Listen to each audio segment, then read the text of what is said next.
Detik-detik terbakarnya pompa bahan bakar minyak di SPBU Cibeber, Kota Cilegon terekam CCTV. Pengendara mobil langsung tancap gas saat nozzle atau selang pompa BBM masih tertancap di lubang tangki mobil hingga menyebabkan kebakaran. Sontak kejadian ini membuat karyawan SPBU dan sejumlah pengendara lain panik dan berusaha menyelamatkan diri. Tak berselang lama api berhasil dipadamkan petugas SPBU menggunakan alat pemadam yang berada di lokasi. Dari hasil pemeriksaan sementara polisi, diduga ada kelalaian antara petugas SPBU dan pengendara mobil. Guna keperluan pengusutan, petugas akan memanggil pengendara mobil yang menyebabkan kebakaran. Jadi intinya pada saat kejadian tadi, pemilik kendaraan sedang melakukan pengisian, akan tetapi belum selesai, pemilik kendaraan langsung jalan begitu saja, yang mana mengakibatkan alat pengisian tertarik dan menimbulkan percikan api. Kurang lebih seperti itu. Guna proses perbaikan untuk sementara waktu operasional SPBU dihentikan. Dari Cilegon, Banten, Iskandar Nasution, iNews melaporkan. Dari belakang nih guys. Siapa Pak yang nabrak Pak? Oh, belakang.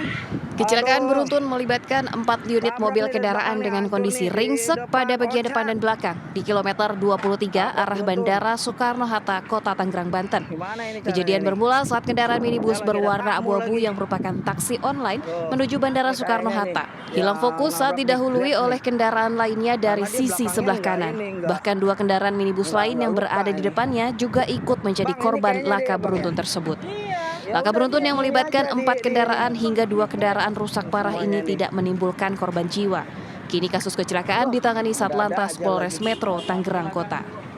Terjadi laka beruntun. Ya, kronologi kejadiannya disalib menurut keterangan dari pengendara, disalib kendaraan yang tidak dikenal langsung merasa gugup atau kaget. Terjadi pick-up terbakar. Di Tol Jagorawi, sebuah mobil pick-up pengangkut sayur terbakar tepatnya di kawasan Kramat Jati, Jakarta Timur. Kobaran api membakar seluruh bagian mobil hingga nyaris tak tersisa. Petugas Sudin Damkar Jakarta Timur yang tiba di lokasi langsung berusaha memadamkan api agar tidak makin membesar. Kebakaran diduga berasal dari korsleting listrik dari bagian mesin mobil. Tak ada korban jiwa, namun kemacetan panjang terjadi karena kondisi jalan tol tengah ramai. Dari Tangerang, Banten, dan Jakarta, Tim Liputan iNews melaporkan.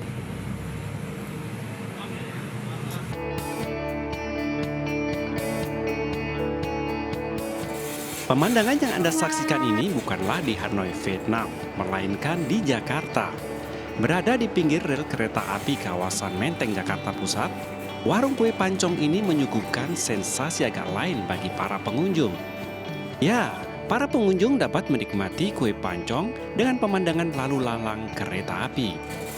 Tak heran banyak pengunjung menikmati kue pancong sambil mengunggah video di media sosial.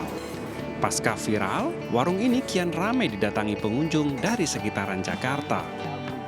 Estetik sih ya, jadi kayak pemandangannya tuh bagus juga gitu loh, buat bikin video juga bagus. Warung yang buka sejak tahun 1991 ini menyuguhkan beragam menu yang bisa disantap langsung atau dibawa pulang. Harganya relatif terjangkau. Untuk pancong original dibanderol seharga Rp8.000 saja. Sedangkan pancong dengan topeng coklat keju, keju susu hingga koko crunchy harganya mulai Rp12.000 hingga Rp15.000 per porsi. Dari Jakarta, Rani Sanjaya, iNews melaporkan. Pemirsa, jika Anda ingin menikmati suasana wisata yang berbeda, objek wisata pemandian air panas Nyelanding di Kabupaten Bangka Selatan, Kepulauan Bangka Belitung bisa jadi alternatif. Di lokasi ini Anda bisa merasakan sensasi berendam air hangat sambil melakukan terapi kesehatan.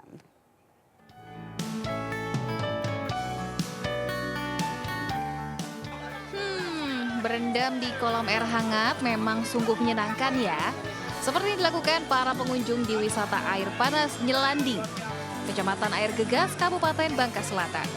Selain mandi air hangat, pengunjung bisa melakukan terapi kesehatan dengan merendam kaki di dalam kolam. Mereka meyakini terapi ini bisa mengatasi gatal-gatal, nyeri otot kaki, sekaligus menurunkan tekanan darah. Tak heran jika wisata air panas Nyelanding selalu ramai pengunjung, baik anak-anak maupun orang dewasa. Meski tak ada gunung berapi di desa Nyelanding yang dijadikan nama lokasi wisata, terdapat sumber air panas. Pengelola wisata memanfaatkannya untuk kebutuhan air bersih yang uniknya bisa langsung diminum. Wisata air panas ini tidak hanya pengunjung bisa mandi dan juga berendam, mengobati penyakit-penyakit seperti gatal-gatal dan juga badan-badan kurang lancar peredaran darah, dan juga banyak yang terapi stroke. Juga ada sumber mata air yang langsung baik dan aman dikonsumsi oleh masyarakat. Nah, objek wisata ini juga dilengkapi sejumlah fasilitas seperti musola, homestay, dan kafe dengan biaya yang terjangkau. Dari Kabupaten Bangka Selatan, Bangka Belitung, Wiwin Suseno, iNews melaporkan. Pemirsa, Polda Metro Jaya memeriksa selebgram Ria Ricis terkait kasus pengancaman dan pemerasan oleh seseorang melalui media sosial. Ria Ricis melapor ke pihak kepolisian usai menjadi korban pemerasan dan diancam akan disebarkan foto dan video pribadi oleh terduga pelaku.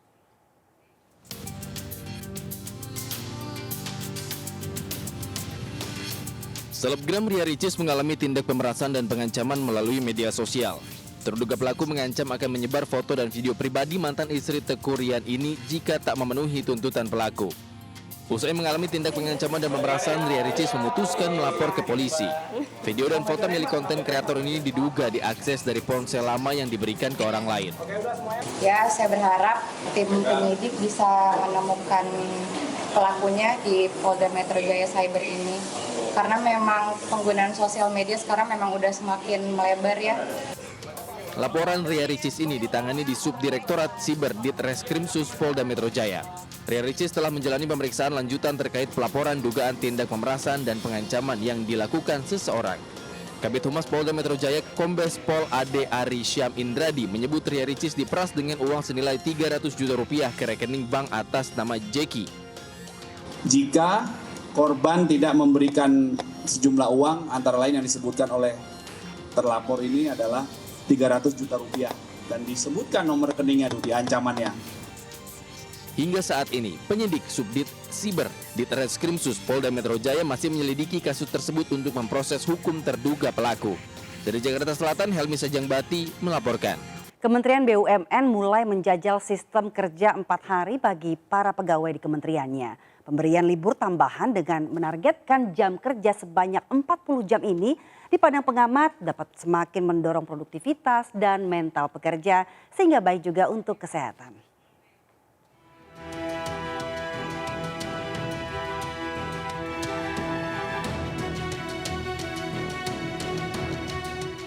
Kementerian BUMN mulai melakukan uji coba penerapan kerja 4 hari dalam sepekan bagi para pegawainya.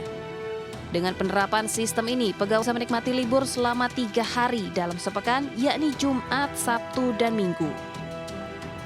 Kendati demikian, pemberian libur tambahan ini akan diberlakukan dengan syarat para pegawai harus memenuhi ketentuan jam kerja sebanyak 40 jam dalam sepekan. Menteri BUMN Erick Thohir menyebut program ini bertujuan untuk meringankan tingkat stres di kalangan pekerja.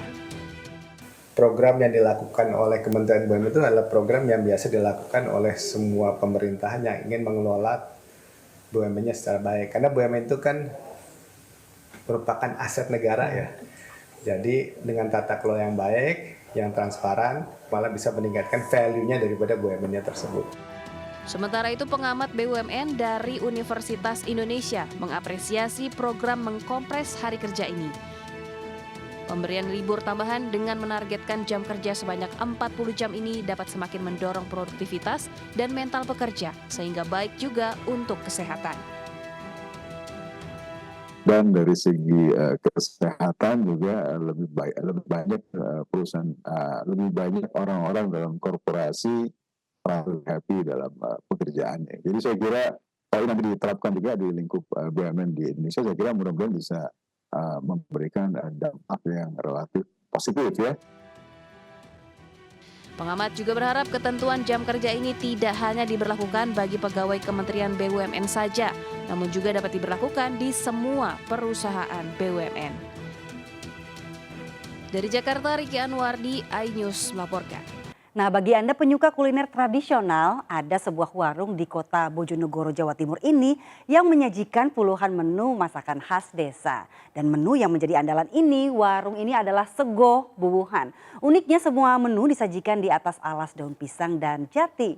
Berikut liputannya.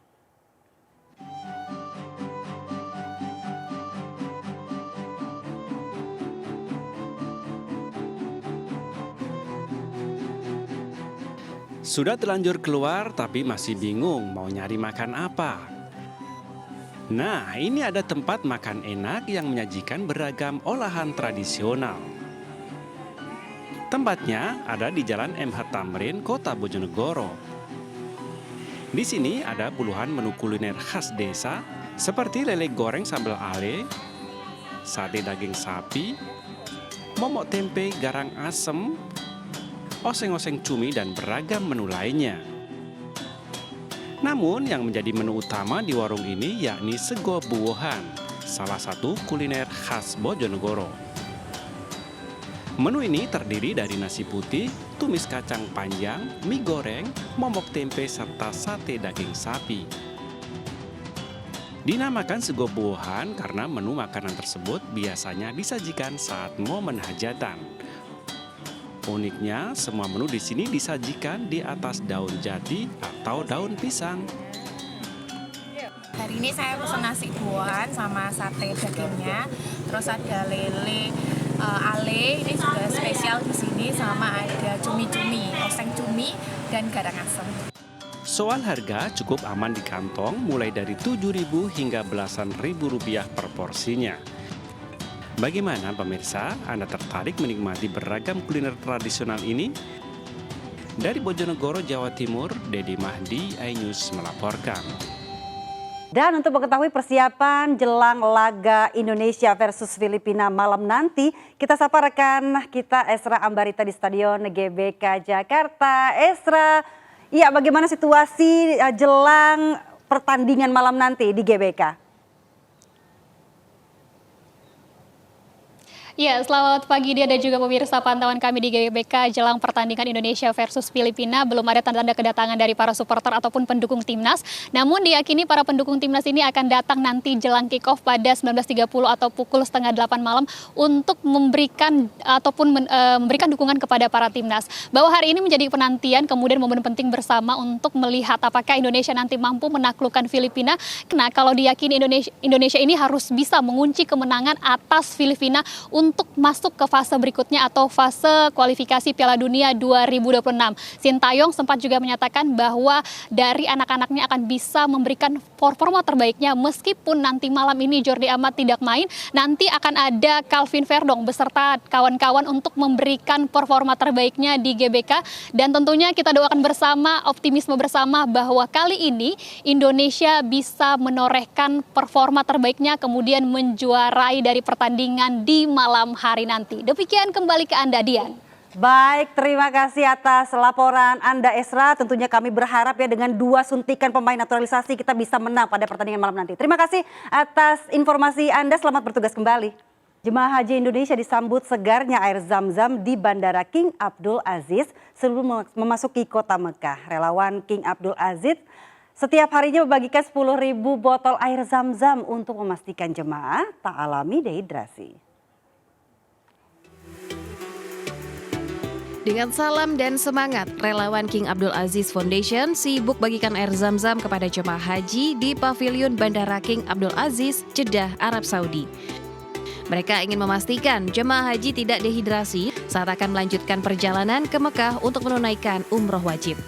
Jemaah haji Indonesia pun antusias menerima air yang berasal dari hentakan kaki Nabi Ismail tersebut. Setiap hari King Abdul Aziz Foundation yang berdiri sejak 1972 ini menerjunkan 15 personil dengan 5 mobil angkut berputar keliling 5 gate di Terminal Haji Bandara Jeddah. Lebih dari 10.000 botol air Zam-Zam dibagikan kepada jemaah haji di bandara selama 24 jam. متواجدين اليوم هنا في صالة الحجاج في مطار جدة الدولي في مشروع سقيا تبع وقف الملك عبد العزيز للعين العزيزية، يقدم عبوات زمزم مجانية للحجاج والمعتمرين. Dari Jeddah Arab Saudi, Suhud Nur Fadli, iNews melaporkan.